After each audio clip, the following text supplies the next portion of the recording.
Welcome to the Art of Listening podcast. I am so excited to welcome you to my first guest, Amanda Norgaard. Amanda, she's the founder of the creative house, ILLUMINATION. She's an incredible writer, she's a teacher, and she's also the mother of the MUSES, which is a creative community and a seasonal online studio. In this episode, we talk about the process of grief, initiation, the power of community, and how one can live a life that feels true and authentic to one's heart. I hope you're enjoying this episode. Each time, it's truly a gift to talk to Amanda, and enjoy. Welcome to the Art of Listening podcast. I am so excited to have you here as my first guest on this official podcast. I've been doing the IG Live conversations with you since a couple of years, and it's always a pleasure to talk to you, Amanda.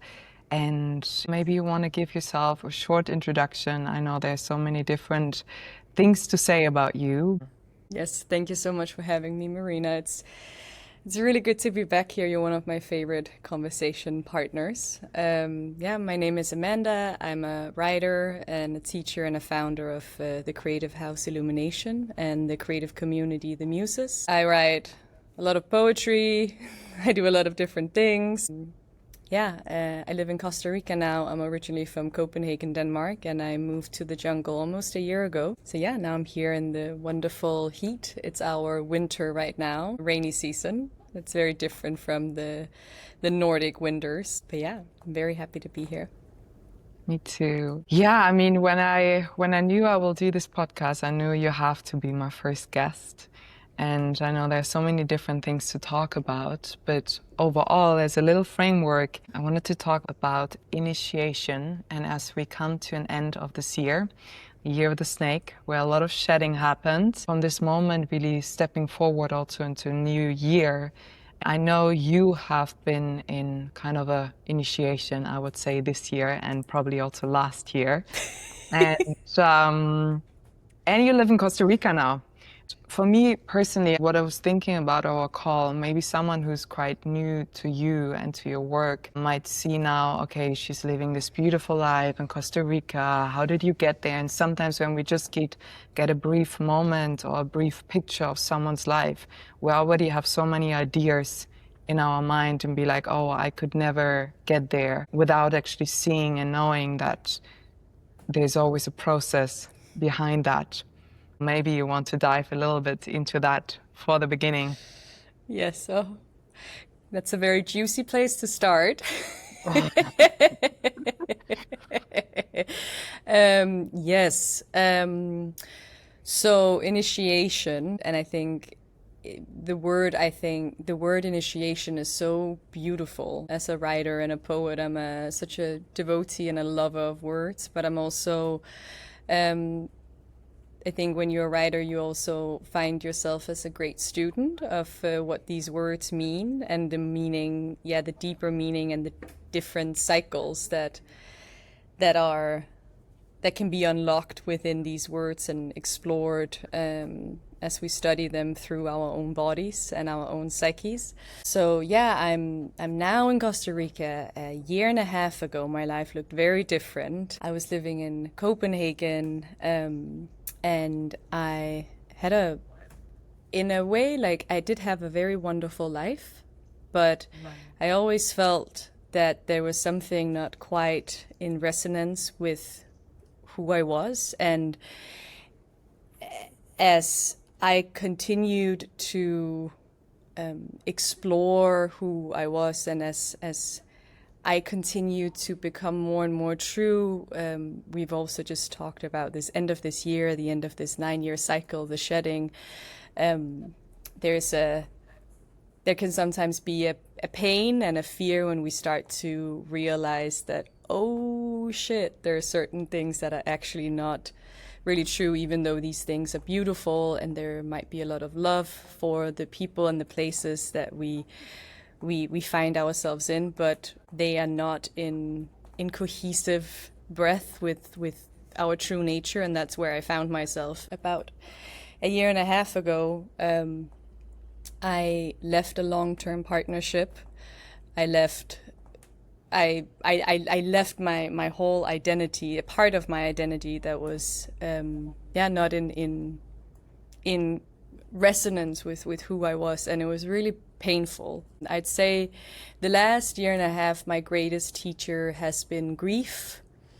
Not only grieving letting go of a partnership that I love very dearly, but letting go the grief of the identities that come with letting go. And as I was letting go, and I knew that was the kind of journey I was walking and moving towards when I made this decision, was that once I let go of these fortresses that I've built in my life to stay safe, I have to actually meet and face the grief that I've avoided feeling for so long.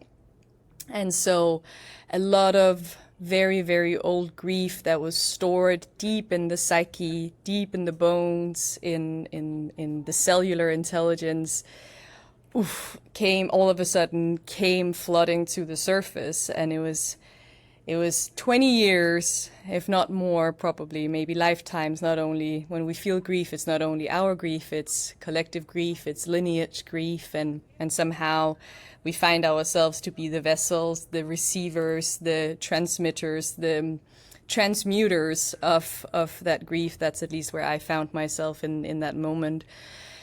And I will like, the best way to describe it was really psychedelic. I think anyone who's really moved through this raw, unprocessed grief, which is essentially stored energy, it alters our psyche.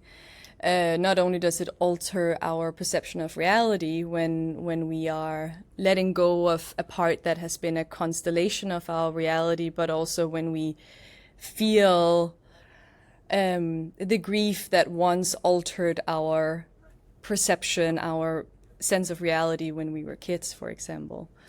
And it was just brutal. But I knew in my bones, I knew in my being that I have to go through this. I have to drag my body to the altar every single day and be on my knees and just cry from places inside of me I did not know. And I think any woman in their 30s or late 20s or 40s or anything, there's so much conditioning, so much societal conditioning coming with being a woman. And when we really start to study that, we see how deep it runs. We see some of these deep concepts, these deep conditions, how deep they run when we take it out of just the intellectual understanding, but start to feel it as we start to move away from it. And being at that point, being 32, in a beautiful relationship, I was like, oh my goodness, like I am now doing the exact opposite of what society has schooled me to do as a woman.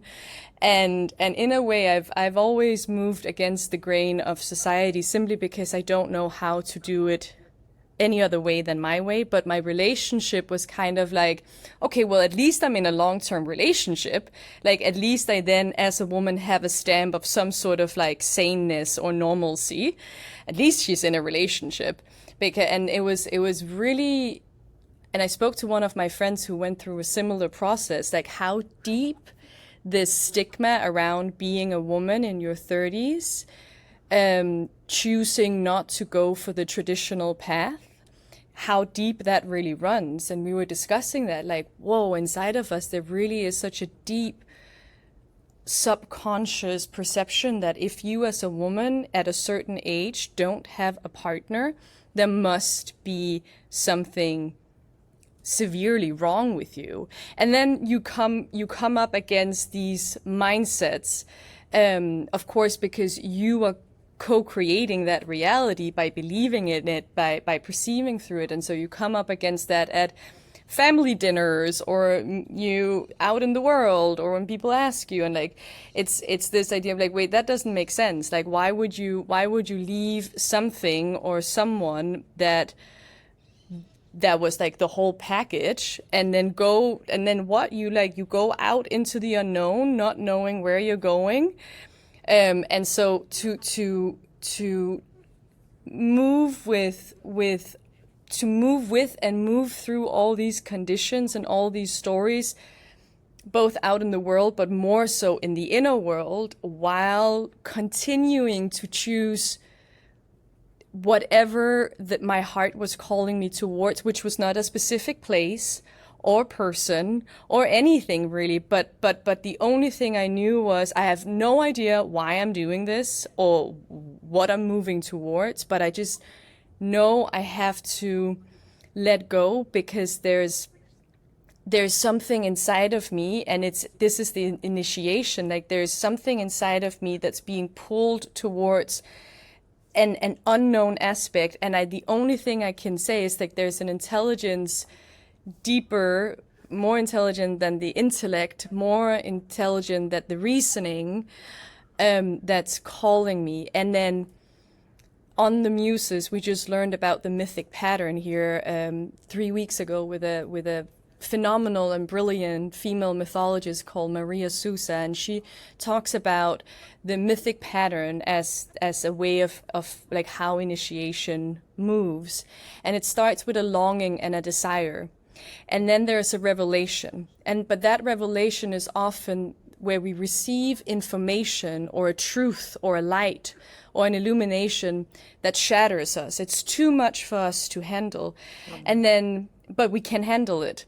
But that leads to destruction. And I think that's a big part of initiation that we maybe don't talk so much about, is that in order for you to move from the one place that you were stuck in into the truest, highest, deepest potential, there must be, like, destruction is a part of nature, and you must go through this destruction. And then it would be so very nice if we knew, oh, this is going to last X amount of months, or a couple of weeks will be better, but you're just like in it, being pulled apart, torn apart. And that was me, at least. Like, I don't know when this is going to stop and when this is going to end, but I know that I just have to keep going. And I think this is when we can turn to the rhythm and the intelligence of nature, of our own nature, and even that is a revolution to the being, because we grow up in a society that's so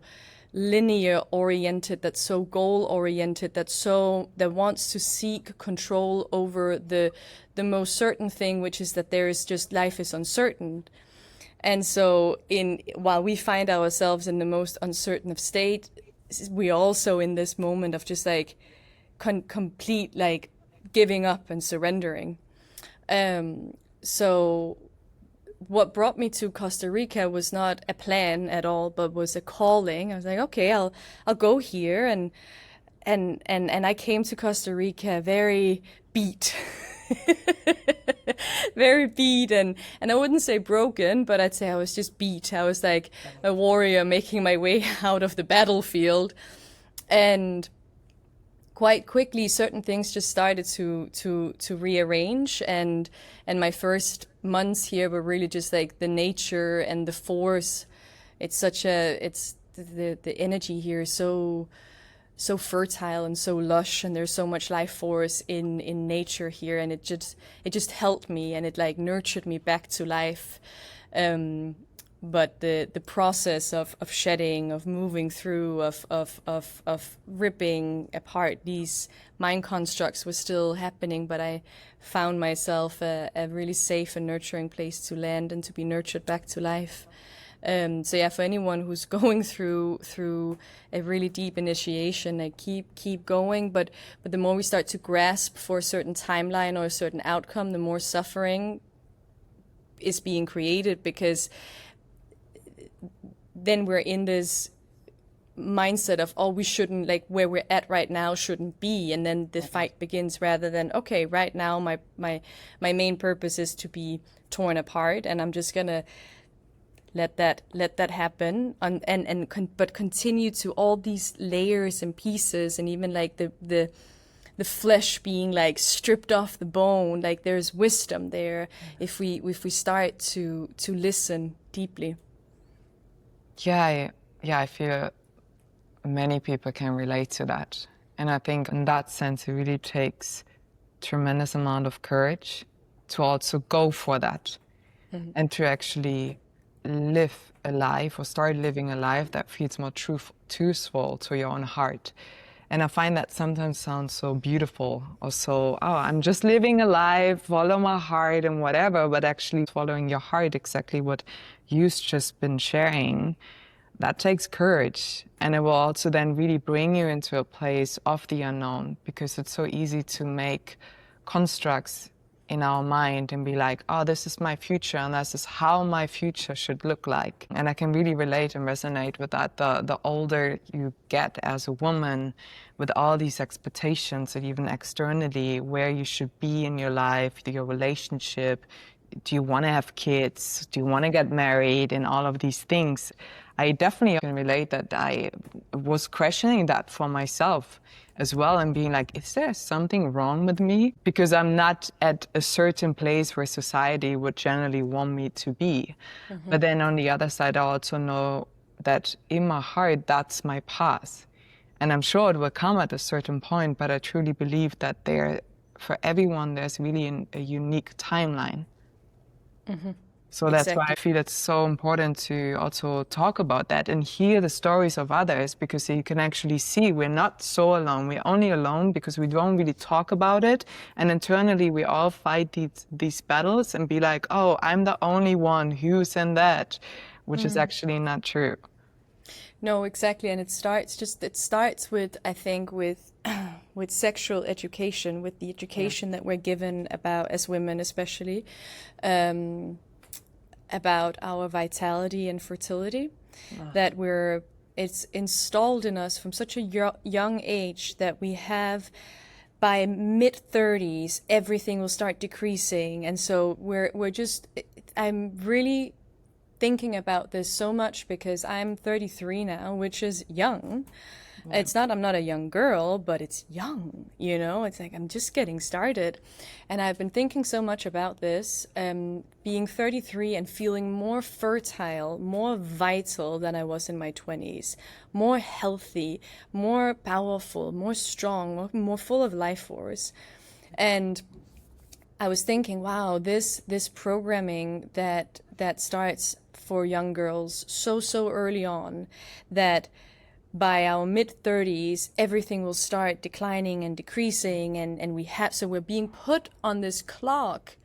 We're being put on this clock before we even know who we are, before we even know our values, and it's like, you have 5 years in your 20s to like go figure it out, and then within the same decade, from mid-20s to mid-30s, you have to have the career, have the partner, get the mortgage, have the babies. And I was just really thinking about it, really feeling it. Whoa, what would it do to society if women knew that their vitality, that their fertility was something that they could nurture continuously throughout their life, that we knew that we could have babies, healthy babies, well into our mid-40s, and that wouldn't put us on this like crazy timeline if you even want to have babies, if you even want to have a family. But even that is like, do you want to? And what does family look like? What does the mothering aspect look like? We've been served, again, we're still, I think our generation and the generation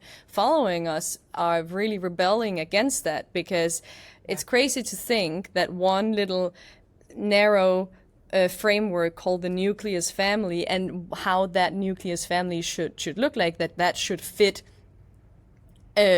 billions of people. What the fuck, But I was really thinking about it. Wow, imagine, because I truly believe, and also with my studies in yogic science and yogic anatomy and the study of my own body and the study of nature and this greater ecology, it's like, what's depleting us, what's seeping our life force and our fertility is the stress, is the chase. That's the depletion. And so if we're already programmed with this very, very, well, I'm about to say subtle, but it's not really that subtle because it's like very broadcasted out there. But this, you're on a clock, tick, tock, tick, tock. And that's just running. And we know how vast the subconscious is, how vast it is, that stress is just sitting there, lingering and feeding our body information every single day. That, I believe, is one of the things that's depriving us from fertility. That stress, that environmental, like not only environmental stress, but an inner environmental stress, an internal environmental stress. What would happen to the world if women knew that it could be another way? If women had a connection to their body, had a connection to their desire, to their instincts, and it said, yes, I want to have a family, but not right now. And right now, the most important thing is that I'm exploring other areas of my life and my relationship, not only to this singular person, a partner, but my relationship to the world, my relationship to my community, my relationship to my village, my relationship to nature, my relationship to the creative forces.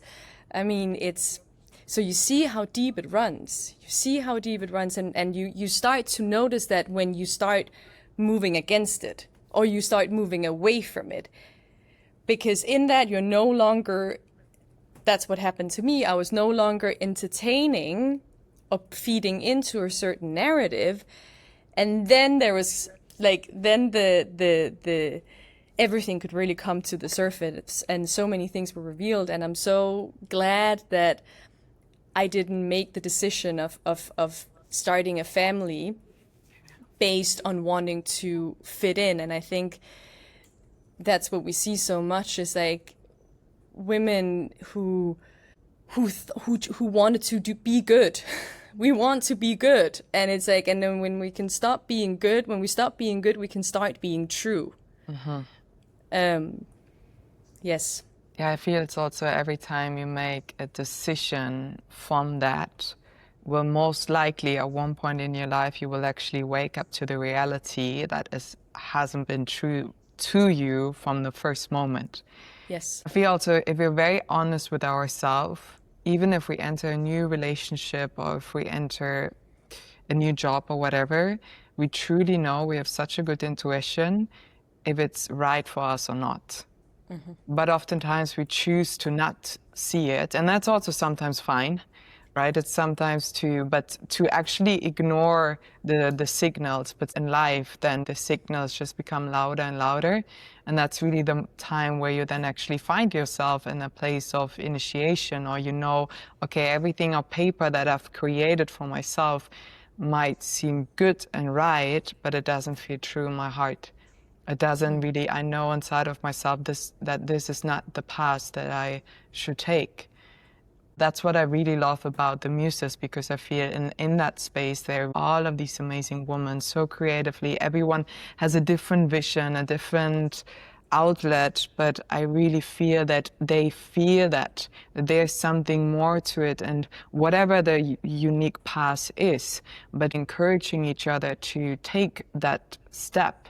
And then also sometimes leaving a relationship or leaving a job or whatever it might be, and then working through that. So you also mentioned the grief that comes with that, and what supported you in that processing through fear, through grief. So what really helped you?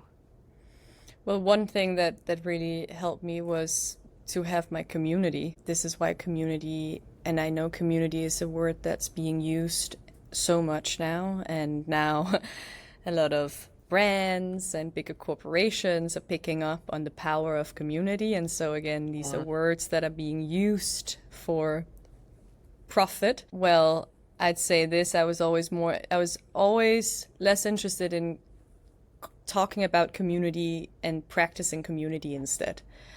And that's something that I, I really sat down, like what has really helped me in my life, what has really, and not only helped me, what has sustained me and fueled me and inspired me. And that has been to be exposed and have the opportunity to relate to people from all over the world, from all over different cultures, from different backgrounds. That has made me a more empathic, intelligent, deep feeling, truly a better person by being exposed to people and their stories, and being able to build bridges. And so that's also what I wanted to create with the MUSES, because my job as a model brought me around the world, and I moved to New York when I was 17, where I was just met with, you know, the most beautiful culture, different cultures from all walks of life. And so, coming back to your question, this is what really, that's the first thing that comes to mind. My community and my girlfriends, who were not only there to listen to me when I was crying or doubting myself, but who were also there to remind me of who I was, and who showed me with them just living their life, them being who they were, who they are, that wow, there's not just this one box. I mean, Denmark is a small country, and it's a more traditional collective mindset in many ways. And so I really needed to be reminded, because I was in it. I was in the environment that I was breaking free from, and I was exposed to this movie that I was trying to unlock from. And it was so hard, because it's so innate in us that we want to fit in and we want to belong.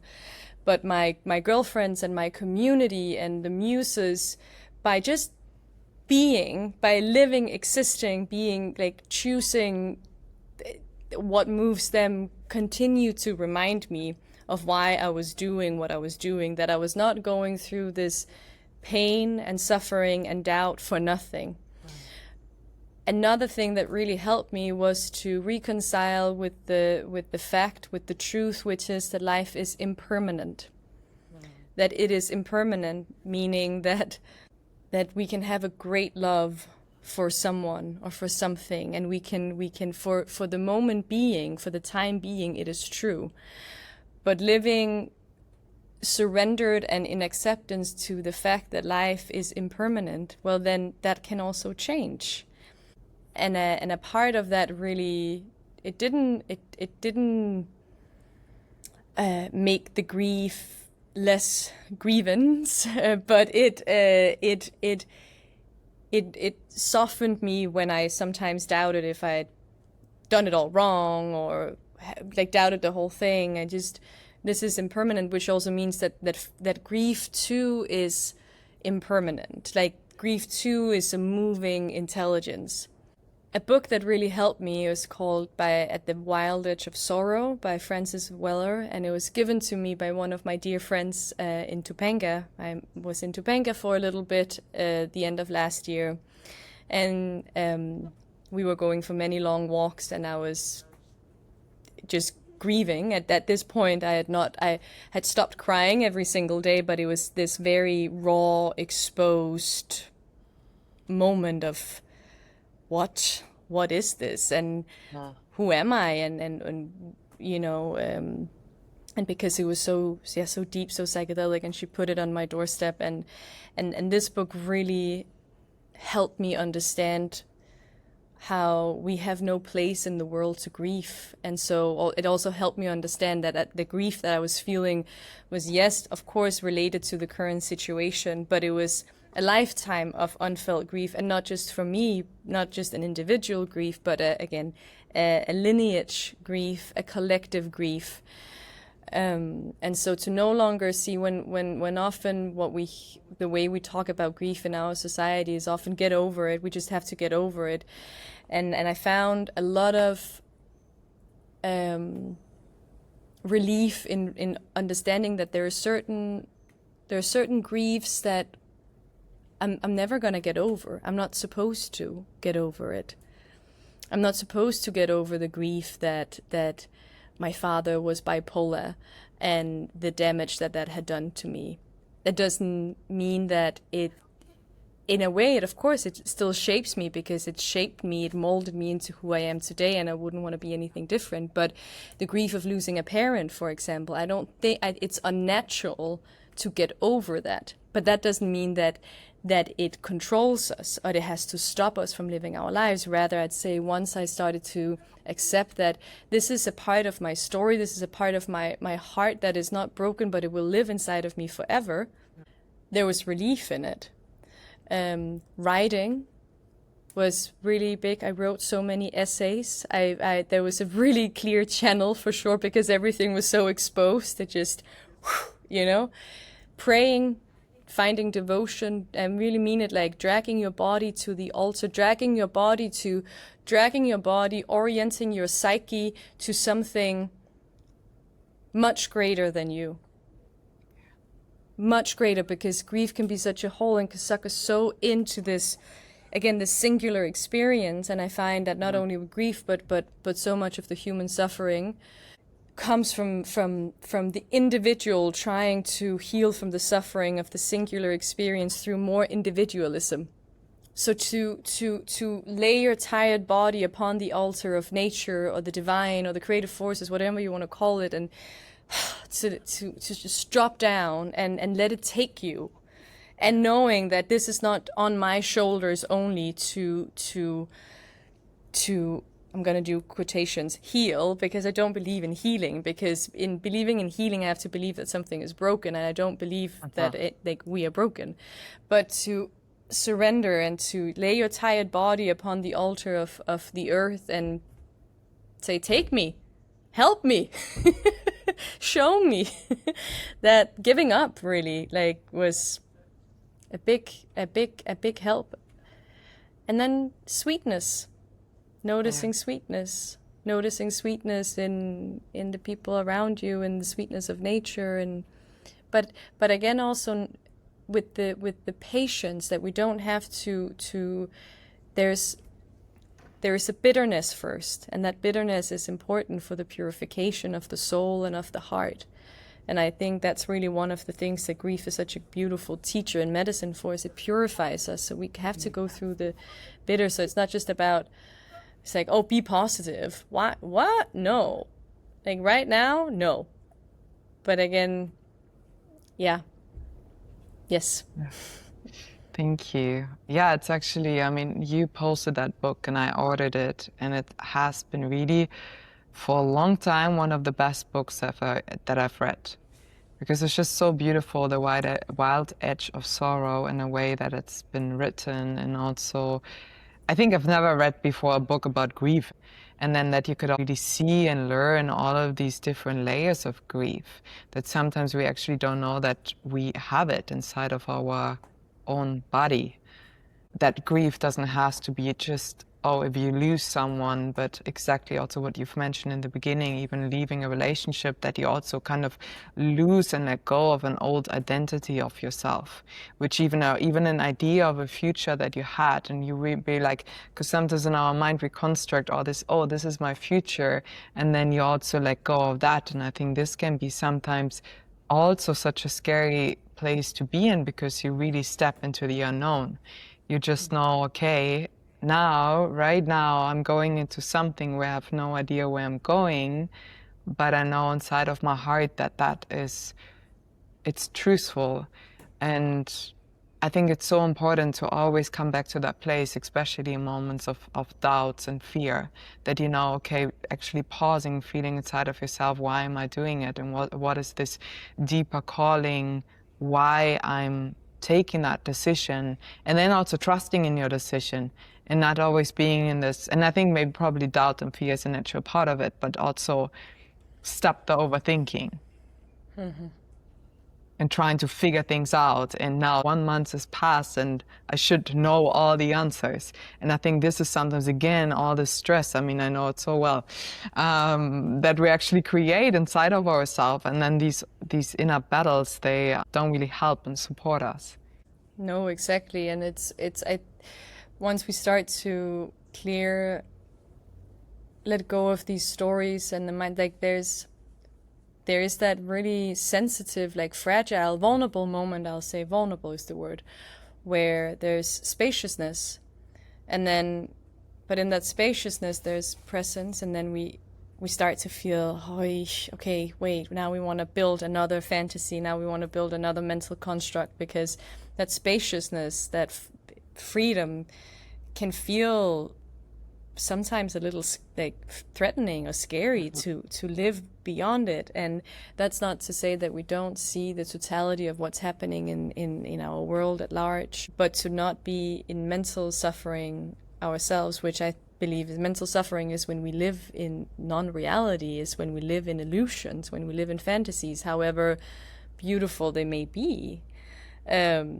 Reality is much more beautiful. That doesn't mean that it's not ugly at times or painful at times, but to be in reality, to be out of this confined chamber of the mind, it's a practice to not immediately fill it up with more things and new things, but just to let that spaciousness be. And I believe that's really where life can meet us. My really dear friend and who started as my therapist, my hypnotherapist, and then it turned into a beautiful friendship over time, Lucy Russell, she told me at one point last year when I was doing sessions with her, and I was like, oh my God, like what, like the overwhelm of the unknown, which was also this overwhelm of freedom and just wanting, especially, I think that was coming back to initiation, that was a big initiation, was my first desire started with me wanting to give myself back to me. I wanted to belong to myself. And I had seen that throughout my life since I was 16. I had found a sense of self in partnerships. I found a sense of self, a sense of orientation through the man and what the man represented. And I could allow myself no more than half a year to be on my own before I was so afraid of meeting myself and being completely myself. I needed to find another man to then give me that stability to build my life around. And I had a really strong vision in March 2024 where I saw myself wrapped around the man, like grabbing on like a snake. And it was fear. It was like I am not my own pillar. I need to wrap myself around a man to be safe, to feel that I have a sense of self. My sense of self is not my own pillar. My sense of self is attached to someone else by being attached to someone else. And so that was a really big part of my initiation, was to give myself back to myself. And that sounds beautiful. It's just scary as fuck, because you have to learn how to walk again. You have to learn how to exist in your own body, in your own psyche, without this constant feedback. And then Lucy told me, and she said, this is really where life can meet you. And I went through so many processes. I was like, okay, now I'm comfortable. Now surely I should try and find someone or something. And it was such a uncomfortable growth to come alive. I mean, even when we see like being born is messy. Being like when we're born into this physical existence, it's messy, and our mothers are in pain, and it's dilation and contraction and the crowning, and it's like it's messy and it's uncomfortable and it's painful.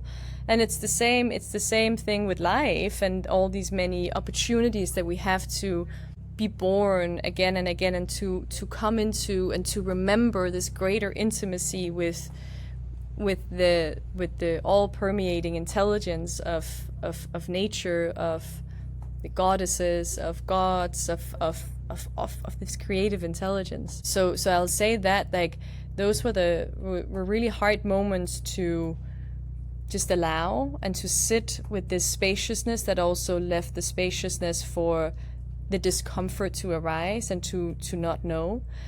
And this is where life met me. Yeah, and then it's also in these moments where you probably are more open to really receive whatever you're meant to receive. And then also seeing and knowing, okay, this is the guidance for you. Maybe, okay, I feel I have to go to Costa Rica without really knowing what is awaiting you there. That's the beauty of it, in which life really whispers to us. And this is also my whole intention, actually, why the name of the Art of Listening podcast, to really create a space to listen more deeply to yourself, to others, and overall the world, because oftentimes I feel we don't truly listen. We already know what we want to say. We already looked through a certain lens, and I think everyone knows that, but really, especially in these times of AI and all the rapid change, to just listen to each other's stories and being able to attune yourself to listen, not with your ears, but with your whole body. You will always find guidance through that, maybe through people, maybe through your own meditation where you're receiving something, or maybe, I don't know, a bird sitting in front of you. So, yeah. Yeah, exactly. It's so important. Yeah, like really, and it really is an art of listening. It's an art that has to be practiced, as with any great art. Yeah. Yeah. And I know, I mean, one big thing that you're practicing and teaching for years is Kundalini Yoga.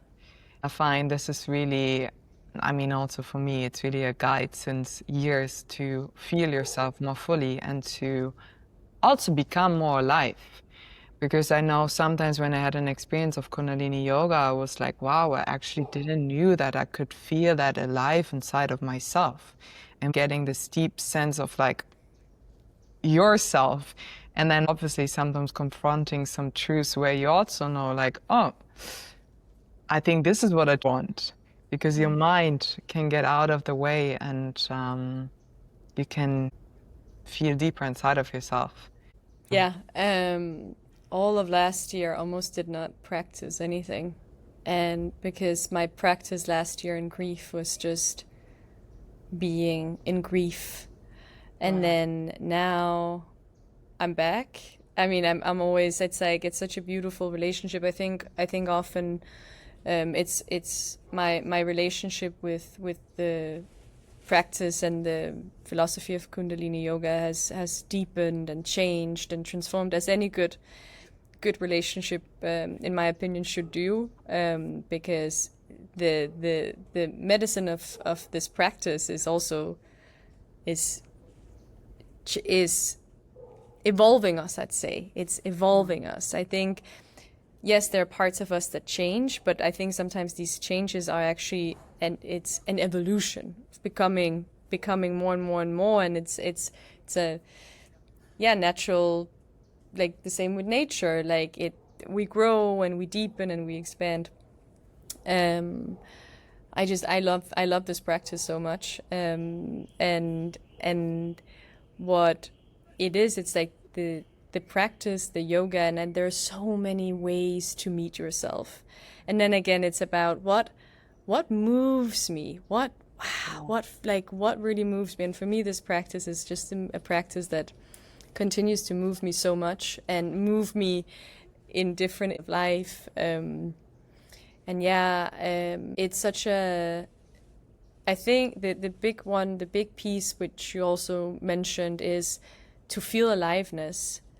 Wow. That it's a practice. Kundalini means the coiled energy that lay in our base of our spine, and it's this melodious poetry that awakens in us. And Kundalini is also a goddess, and sometimes we think of goddesses and the symbols in mythology as purely symbols, but I really believe that they are alive entities within us. But this aliveness, this internal lightening that can really awaken through Kundalini Yoga, I believe is a very powerful practice in this time where we have forgotten to what it feels like to be alive. And we talk about aliveness, but in the end of the day, we can't talk about aliveness. We have to become it. And again, coming back to the depletion that so many people are feeling in the body, in the mind, in the psyche, in creativity, fertility. I have found that Kundalini has been such a great teacher, such a great medicine in coming more and more alive. And why do we come alive? Well, we come alive because we start practicing we start to become in communion with certain areas of our physical body, of our energetic bodies. We're starting to feed it a different rhythmic intelligence. And then, as you said, at that, the mind also starts to both expand but also fall apart. And then all of a sudden, all of that creative energy that we've poured into creating illusions of living in the mind, they can now circulate back into a deeper part of us, a more true part of us. We reinsert this creative energy. Instead of building pipe dreams and constellations, we can now start being wildly engaged with our life. We wake, like there's a veil that is being removed from our eyes. All these things that we thought were or wasn't, and then this very powerful, like, Kundalini is life force energy. So how lucky and how blessed and how important is that we have access to our life force energy. What are we without life force energy? And that doesn't mean that we're hyper energetic and we walk around being jittery. No, it means that we are connected to our instinctual knowing, to our true power. And power is a word that, again, has been so hijacked and so disordered. But to come alive, think about it, like to become alive, to be, and alive means to be present in your life, to not live in all these mind constructs, but to be here and to love fully and to feel fully and deeply and be intimately connected with life is aliveness. And to remember, again, there's so much like remembrance of who we are beyond all these constructs and ideas. And then what happens? So when we remember who we are, then we can start to also remind the world and each other of who we are. And then things starts to change, and the outside constructs that have been built in fear, based on people not knowing who they are, well, they can start to crumble because we no longer feed them, and we can start building a different world, a different ecology. Yeah, I find that very beautiful. The more you allow yourself to be who you are, without even having the intention to wanting to influence, you will naturally influence. And I find that's also really the coming back to the word power, but the power that we truly have, that we don't have to try to be someone, instead of really owning your own truth, whatever that means to you, and you will naturally influence. That's really, I find, the power, and why it's actually important to do something where you feel more alive, where you feel more that's okay, that feels true to me. And then also really opening up that, okay, giving the platform for others, because I feel inside of ourselves so many wish for that, but maybe don't have the courage yet to take that step. But someone actually just maybe observing and watching you, they're like, oh, maybe I could do that as well. Instead of like, I have to be better than you, it's more like, oh, they can do that, so maybe I can allow myself a little bit more to do and try that as well. Yes, exactly. And I think for many, I know for me, for example, I knew this whisper from my soul, or this longing was there way before I started practicing. I was like, I know there's more to me than me. I know that I'm not supposed to feel depleted and anxious all the time. I know it. Like, I can feel it inside of me. But how do I get there? Or how do I do it? Yeah. And it was a huge, I thought, oh, I have to go to the healer or to the shaman, and not to say I have tremendous amount of respect for everyone who in their own way are in service and bridges to the soul. But it was a huge revelation that I can sit down with myself and I can I can change. And it's not the little I, but it's like something I'm putting myself into, a field of resonance, a field of creative possibility, of rearrangement, a field of truth, a field of something that's almost like impossible to speak of. And then I watch myself come alive. I'm giving birth to myself through that by putting myself in a space of devotion. And I think that's so important, because how do we get there? Like, is it about taking more than people, I need to eat all the supplements and do all these things? And so to know that wow, like through this beautiful human vessel, we can there are so many realms of mystery and of medicine and of poetry and nectar available to us when we start playing the instrument, when we start practicing the instrument.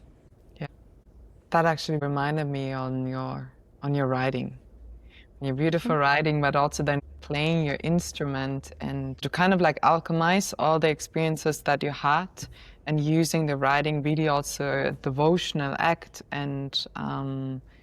And this is what I really love to see when I saw your upcoming in the culture Substack post. I find that was actually, but it was so beautiful to see, and that really made me happy and excited, because it's really, and I mean, at least what I know and what I can sense is that the writing, that it comes from this devotional place, and using the creativity that you have inside of yourself and the experiences, but then applying that and pouring it out into the world, and to see how this also naturally influences the world and resonates with it. Yeah. Thank you. Yeah, it was like it was so raw and so exposed in my internal being that all fear that I might have had around expressing or writing was just like fuck, and it was beautiful, and I think it's still some of my favorite writing. And actually it's been an interesting journey now, going from, I found myself in like an interesting creative space when the grief and the rawness and exposedness starting to settle, and I was like, oh, I have to almost like now learn how to write again, coming out of this really intense inner state. And how do I now write? And now I can feel, the more I practice it again and again, it's still there, and I can kind of go into these pockets of this these pockets of, I don't know, like rawness through the language now, without having to be on my knees necessarily to have access to it. But it's beautiful. I think it's beautiful when we use a destruct, because destruction has a creative frequency as well, if we decide to use it. And it wasn't like, oh, I write this essay now on grief and now I feel so much better, but something had been moved through, something had been birthed through, something had been given an outlet. And I think it's so important that we find these outlets of expression. And as you say, some of the things that have helped me the most and made me feel the most recognized and like I belonged, and I was listening to people's stories, was reading books, reading essays, reading poetry. Like, I mean, it's such an art, again, it's such an art form, and there's a remembrance. We read these words, and yes, there are the things that we might instantly recognize from our own inner feelings, the landscape, but then there are all the wisdom, all the knowing, all the remembrance that's being awakened in our cells, in our atomic structure, and subconsciously as we read it. And I think that's often, I love, like, this is one thing that Rick Rubin said in his book, like, never write for the audience, and never create for the audience. And I think it's so important, and it gives it, but it also then is like, okay, then what moves me?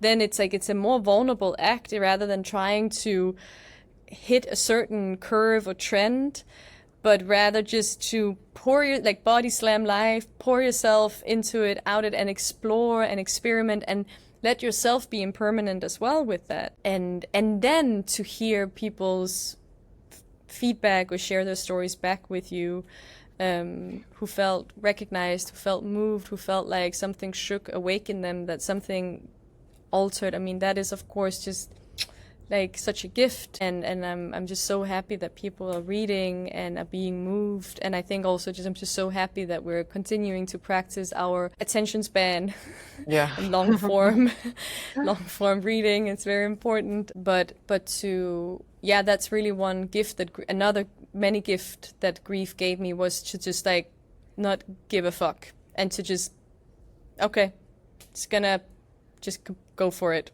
I have no other choice, really. Yeah, and I think you also mentioned that once in one of your calls, but it's like feeling the fear and do it anyway.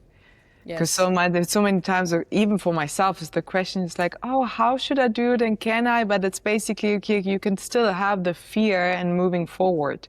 And sometimes that's actually the answer. Same for me, even with this podcast. It was like, bringing up things, and then I was like, okay, stopping because of a design, and then actually being like, okay, Marina, let's Yes. get it. Let's go. Yeah, let's go. Yes. And and now actually coming back from what you mentioned, we don't just want to be on our knees. Ending this year, the year of the snake, the year of the shedding, coming back to that, which I think, I mean, at least in my circle, I could observe that definitely a lot of people have experienced that. Some more, some less. But yeah, going into the new year, and I think you know much more about the year of the horse, what's to come, what we could never say prediction, but the energy that maybe, hopefully, next year carries. I saw a really funny meme. It was like, notice how no one is saying that 2026 is going to be my Yeah. year. Yeah, I saw that. Yeah. And so I think it's good to enter with some humility and with hope and faith. I mean, it's the world at large is going through both huge shedding and huge friction and contraction, but there's also in recent times a lot of hope. And I think we have to hope, but I think also the sense of hope and faith also happens when we start to participate in creating hope and joy around us. Yeah. So instead of just sitting, watching the news, feeding, being like, oh, I'm hoping, actively participate in life. I love this saying, everyone wants a village, but no one wants to be the village. And that's always what I also tell the muses and the community. And ever since I really started putting it out there, saying, you come here and you want community. Be a community. Share. Like pour yourself into this. Rather than be like, oh, we want this, we want that. Are you creating it? Are you creating the world that you want to see? Are you participating in a world that you want to be met at? And then sometimes we think, oh, it has to look such a grand, big way. It just starts with you right here, right now. How can you, and it's a great relief to the suffering again of the singularity of the individualism of like, because we need to feel like we are needed. We need to feel that we have a purpose, and the purpose is not what is my purpose, me. The purpose is to listen deeply. The purpose is to help someone out with their tire. It's so simple. It is really so simple. It's why it can start really simple and then let it grow, and then in that we start to become forces of change and of hope and installments of joy, even and that to me has been the biggest blessing of grief, has been, oh, I can hold it all in my heart and I can still be hopeful. I can still be a creative impact in life. I am not afraid of facing the totality of life. There is nothing inside of me that I now haven't met. Therefore, there is nothing in you that could ever scare me. There is nothing in the world that could ever scare me. And that doesn't mean that I see scary things and heartbreaking things, but I don't turn away from them anymore. I can face them and I can hold them and I'm not collapsing. And I think that's something that this year has taught us in different ways, and that the year of the horse, and we have all these out of planets moving into Aries, as you probably know, you're studying with Jules astrology, and there is momentum, and there is forward movement now, and it's all of this truly leaving what is not entering with us, and first and foremost the mental constructs, the programming, the conditions, because a new world cannot be built on the belief of an old world. We have to change, and new means new. New means new. New doesn't mean I'll take the known with me and I'm comfortable with this sliver of the new. New means new. Yeah. So we have to learn how to walk again. But how do we learn how to walk? Well, we don't learn how to walk by thinking about it. We learn how to walk by falling, by crawling, by moving, trembling a little bit. That's the feeling that I'm feeling. And these last 2 months, I felt a great shift inside of me. More energy, more movement, like really this. And we have like a month and a half left of this year, so who knows? Maybe there'll be another great shedding. Let's see. That's what I'm feeling and what I'm sensing. And I also think now people have been so in a certain process. It's important to also know that a part of the process is also to decide when to leave the process, when to say now, and coming back to fear, feel the fear, do that anyway. Any single new thing I've ever done, I've done afraid. Everything. It doesn't go away. But the fear stops holding us in a grip lock when we start to just move beyond it, move with it, accept it. Yeah, and then also not let the pain or the process become again your story, right? Because It's so much of being like, this happened to me, this is what I've been through, yes. And then this becomes another form of identity, and actually also then freeing yourself of that. And that's actually in itself, oftentimes it's a fucking hard process, but it's also great because you have a blank page. Okay, now I can choose actively with what and with who do I want to fill it, and what feels in this moment actually really right for me. Yes. And yeah. Exactly. It's always amazing to talk to you. And next season, and we briefly touched upon the MUSES, which is also still going on now, and I'm so grateful to be a part of it since the beginning. Since the beginning. Since the beginning. I remember actually the times where I did your Kundalini practices. I think it was in COVID times, and you just did a recording, and I did it everywhere where I've traveled. So yeah, I love that. The best. Yeah, the best. And new season's coming up, right? So next year, a little bit see also how people can work with you and with connect. And everyone, I can highly recommend the MUSES. It's just such a potent place to be. And each season is so different because you each time really get different kind of people. Usually, they're the OG MUSES, but there are always some new ones coming in. Yes, yeah, and actually this is such a great example. Like the MUSES started with me recording a Kundalini practice on my iPhone in my bedroom during lockdown with really questionable quality of sound and whatnot. And I was like, okay, this really helps me, and I just want the people to have access to it. And then over the years, it grew into the MUSES, which is now an online studio and this beautiful community. And so that's a great example of just start doing something, next season we start in January. I'm really so excited about this, because one thing that's really come great to mind is that in the MUSES we have, as you mentioned, there are women from all walks of life, from all backgrounds, unique expressions of creative energy. Some are artists, some are writers, some are working in banks, in politics, doctors, captains. Like, it's really, it doesn't matter what you do, but it's the energy of which you do it with. And I think that's also important, because often we think, oh, I have to be self-employed to be creative. No, not necessarily. It's like, we need creative doctors. We need creative politicians. We need creative teachers. We need the people who are raising our children. We need all of us. So it's not about what we do, but it's how we do it. And this upcoming season, we're focusing on financial education and wellness, because that is, Lord knows, one thing that women are not taught. These are rooms that we are excluded from.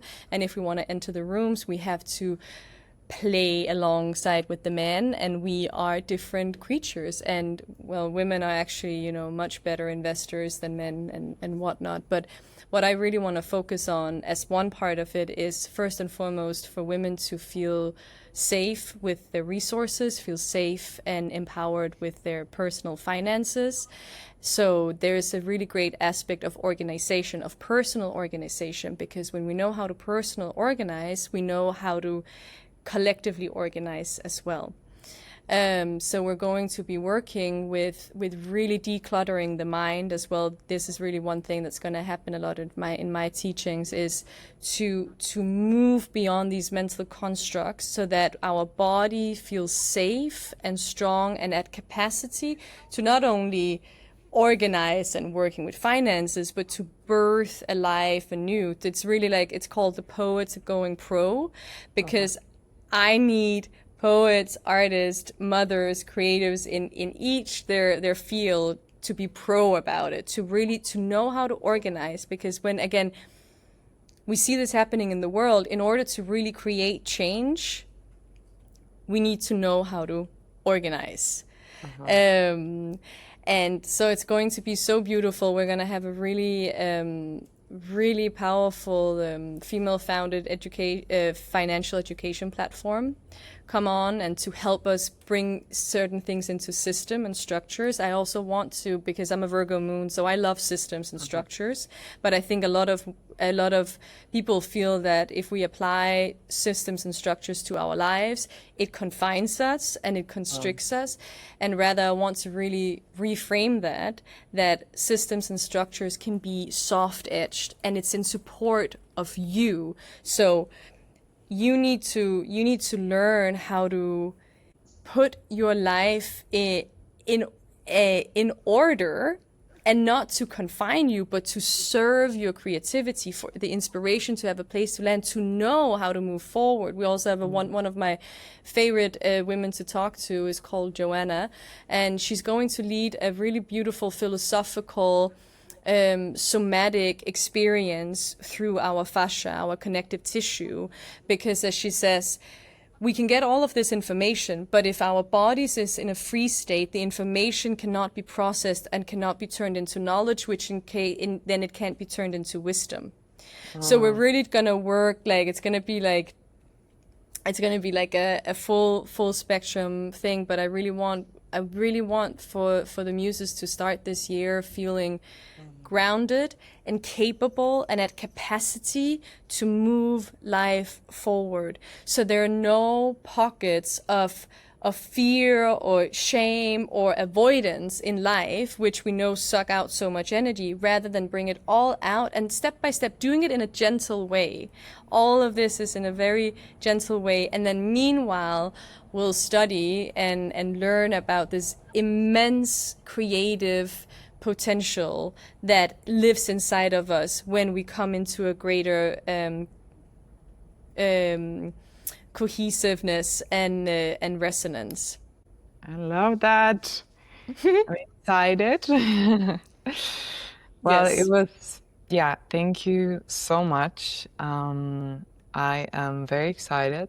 It was beautiful to talk to you. I'm sure it's not the last time, and I'm super grateful that you took the time and space out of your day to talk to me. And it's always a gift. I will link everything below. how people can connect to you, Illumination, and your personal platform. Yeah. Are there Thank any you so last much. words? Anything you want to share that's still on your heart?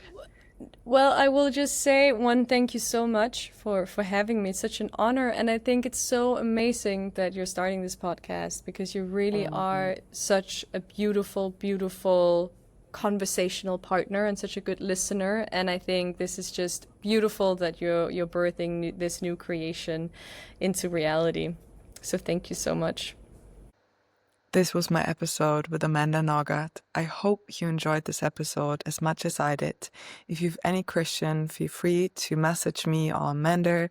You could also comment in the comments below. And make sure to join Amanda for the upcoming MUSES, which starts in January 2026. Thank you again for being here, and I'm looking forward to welcome you next time.